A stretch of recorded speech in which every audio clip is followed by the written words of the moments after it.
I never believed in the concept of sparks. Sparks are fleeting. They flicker and die the moment the oxygen thins. Loving Elias wasn't a spark, it was gravity.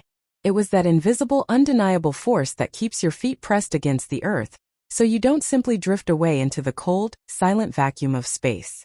I didn't realize I was in trouble until the day I felt my own center of gravity shift. It didn't happen during a cinematic first kiss or a grand declaration under the stars.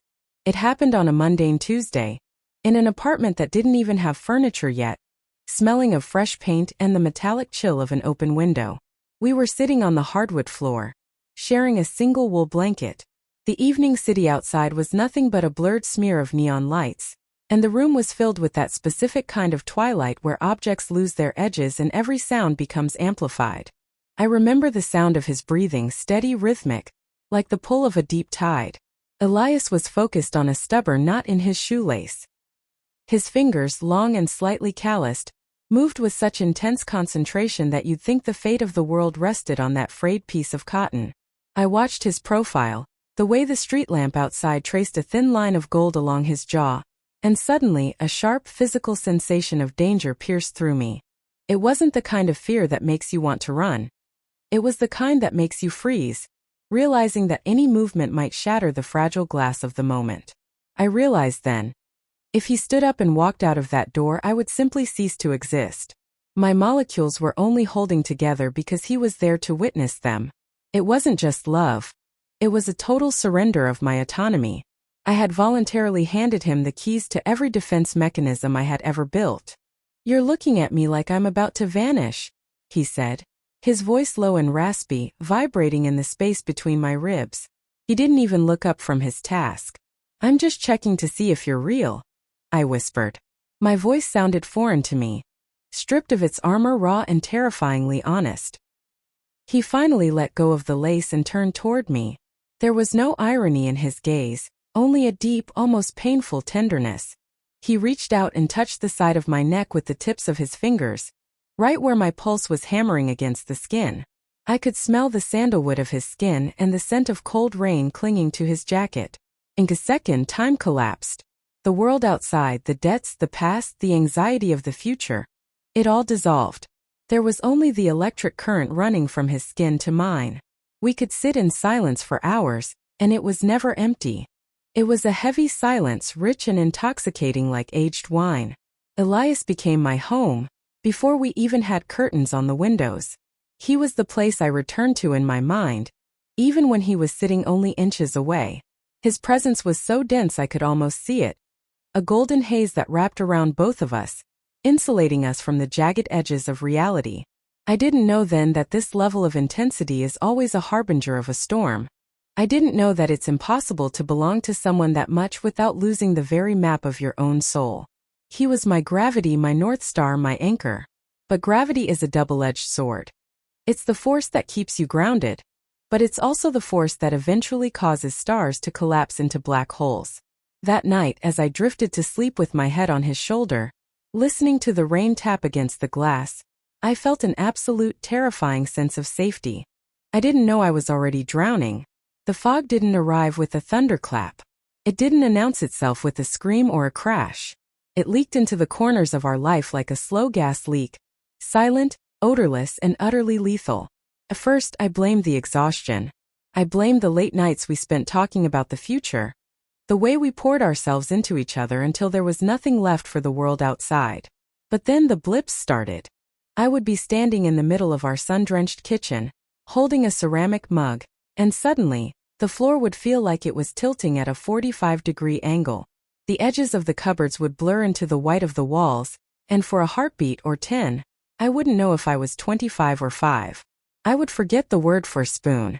I would stare at the silver utensil in my hand, knowing it had a purpose, knowing it had a name, but the bridge in my brain had simply washed away in the rain.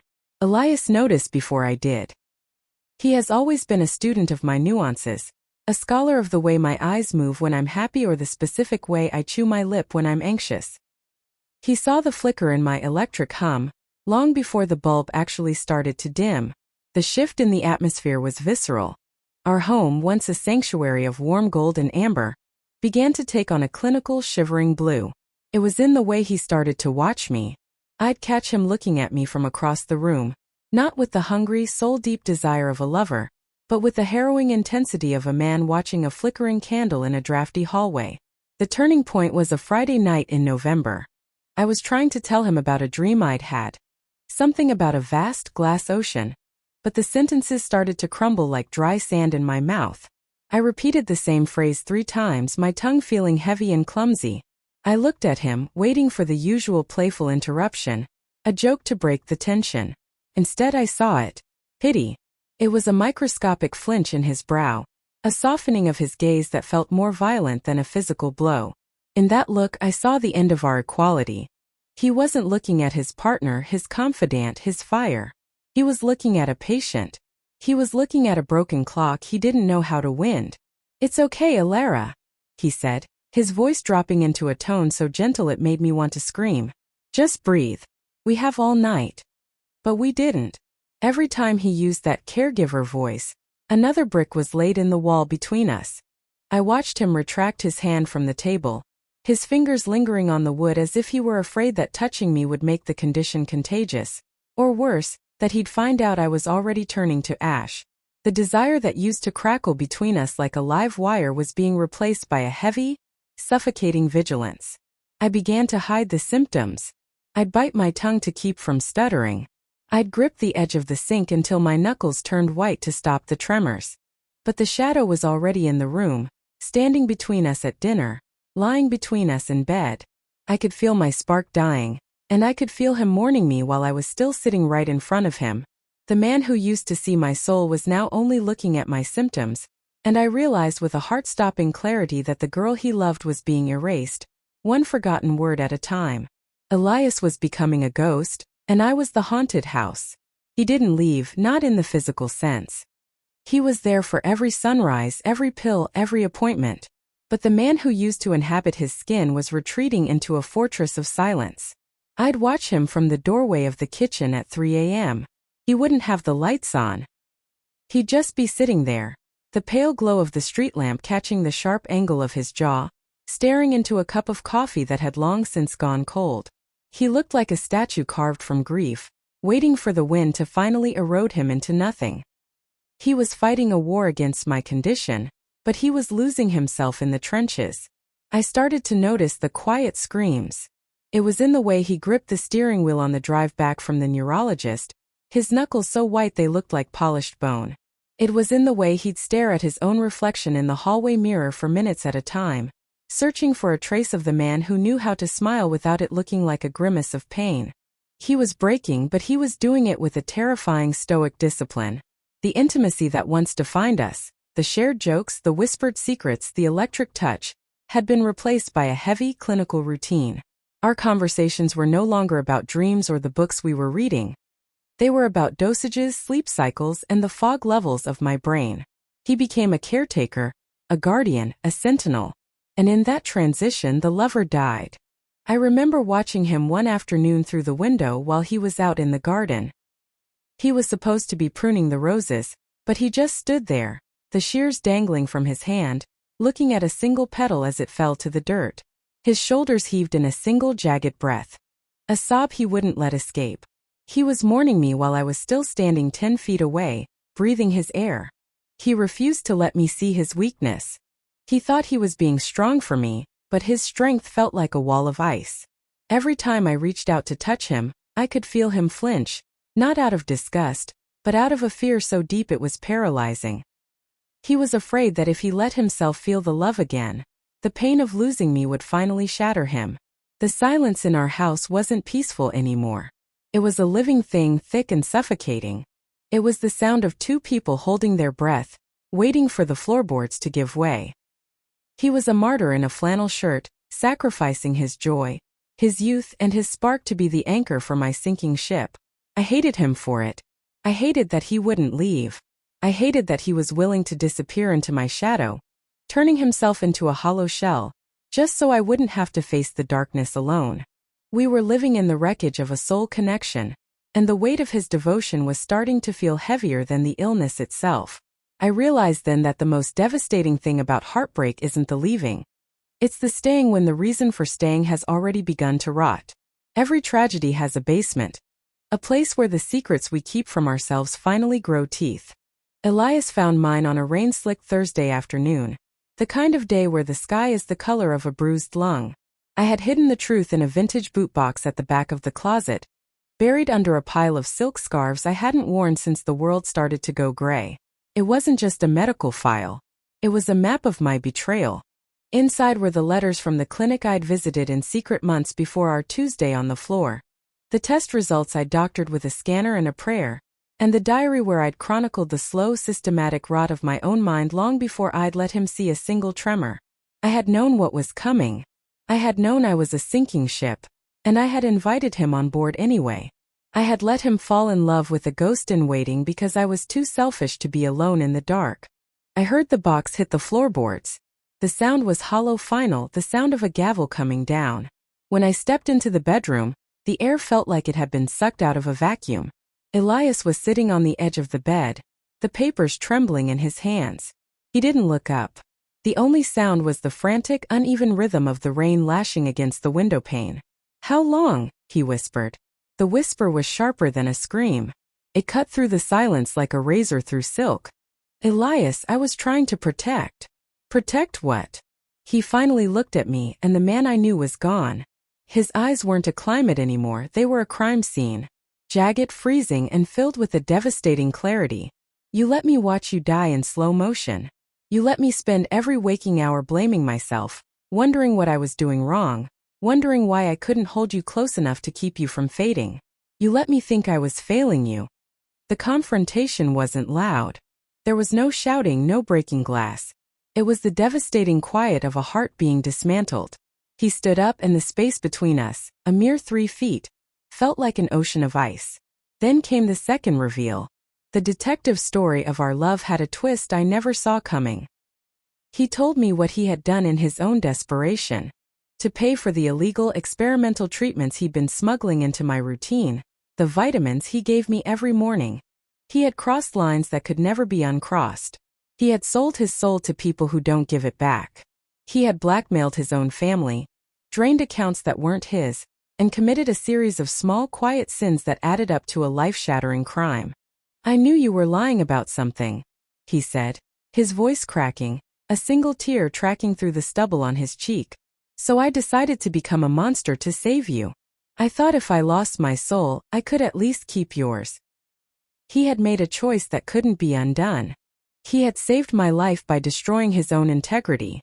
We stood there in the fading light, 2 liars who had loved each other into a corner. He had burned the world down to keep me warm, and I had let him do it while holding the matches behind my back. The treatment worked. That is the clinical, undisputed truth.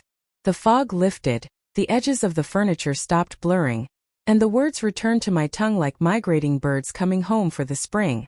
I should have been ecstatic. I should have been dancing in the rain that had previously felt like a funeral shroud. But as the clarity returned to my mind, it brought with it a devastating ability to see Elias for who he had become. He was no longer the man from part 1. The gravity was still there, but it had become dense, dark, and crushing. He moved through our home like a soldier patrolling occupied territory, efficient, silent, and perpetually on guard. The softness in his eyes had been replaced by a hard, metallic sheen. He had saved me, but the man I loved had been the currency he used to pay for the cure. I watched him in the kitchen, his movements precise as he poured a glass of water. He didn't spill a drop. He didn't whistle. He didn't glance at me with that secret, knowing smirk. He was morally gray now, a man who had looked into the abyss and realized he liked the view as long as it kept me breathing. He had blackmailed, lied, and stolen. He had fractured his own soul to mend mine, and the survivor's guilt began to pool in my chest like lead. "You're staring again," he said. The words were the same as that night on the floor, but the vibration was gone. It was just a statement of fact. "I'm looking for you," I replied, my voice steady and clear. "A gift from his sacrifice. I'm looking for the man who used to untangle his shoelaces." He paused, his hand tightening around the glass until I thought it might shatter. He didn't look at me. That man couldn't do what needed to be done, Elara. He was too busy being afraid. This version of me. He's the reason you're standing there able to remember my name. It was a haunting realization. I was the masterpiece, and he was the artist who had cut off his own hands to finish the painting. Every time he touched me, I felt the weight of what it cost him. His touch was no longer an invitation. It was a reminder. I was healthy, vibrant, and whole, but I was living in a museum dedicated to his ruin. He had become a stranger wearing my lover's skin. He was harder, colder, and haunted by the ghosts of the laws he'd broken and the people he'd betrayed. I wanted to reach out and pull him back from the edge, but I realized I was the one who had pushed him over it just by existing. We were trapped in a cycle of devastating gratitude. I owed him my life, and he owed me the version of himself that I could no longer find. The man I loved was gone, not because of the illness but because of the cure. And as I looked at his scarred, distant face, I realized that being saved is sometimes just another way of being lost. We don't talk about the before anymore. To speak of it would be to disturb the soil of a grave we both spent too much energy digging. We moved away from that apartment with the hissing radiators and the golden street lamps. Our new home is full of light floor-to-ceiling windows, white walls, and an expensive silence that feels like a held breath. My mind is sharp now, a polished blade. I remember every appointment, every street name, and the exact date of his birth.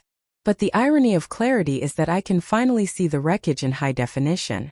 Elias is still my gravity, but the force of him has changed. He no longer pulls me toward him with the warmth of a sun. He holds me in place with the cold, crushing weight of a planet that has lost its atmosphere. We move through the rooms like two celestial bodies in a fixed orbit, always together, yet never truly touching. One evening, I found him standing on the balcony, the wind whipping his hair into a chaotic crown. I walked up behind him and did something I hadn't dared to do in months. I wrapped my arms around his waist and pressed my cheek against his spine. He didn't flinch, but he didn't lean back either. He remained as rigid as a lighthouse. "We survived, Elias," I whispered against the fabric of his shirt. He turned around then, and for a fleeting second, I saw a flicker of the Tuesday night boy in his eyes. He reached out and traced the faint, surgical scar at my hairline, the physical receipt of his devotion. "Survival isn't the same thing as living, Elara," he said, his voice a haunting rasp. "I would do it all again. I would burn every bridge and break every law to keep you in this world. But we have to stop pretending we're the same people who sat on that floor eating Thai food. Those people died so we could be here." He wasn't angry. He was just honest. And in that honesty I found a different kind of beauty. I used to think love was a heart symmetrical, beating and whole. I was wrong. Love is a scar. It's the thick, stubborn tissue that grows over a wound to make it stronger than the skin around it. It isn't pretty, and it doesn't look like the original, but it's the only part of you that knows how to endure the fire. I looked at him, this harder, scarred, morally gray man who had traded his soul for my breath, and I realized that I didn't need the home we used to have. I needed the man who was willing to stay in the ruins with me. Love isn't about two people staying whole. It's about who is willing to break with you, piece by piece, until you're both something entirely new. I reached up and kissed the hollow of his throat, tasting the salt of the sea and the bitterness of the cost. We are happily ever changed. And perhaps that is more honest than any fairy tale. I spent my whole life being afraid of losing my mind, never realizing the real tragedy was keeping it only to watch him lose his heart. Subscribe, like, and tell people about this love.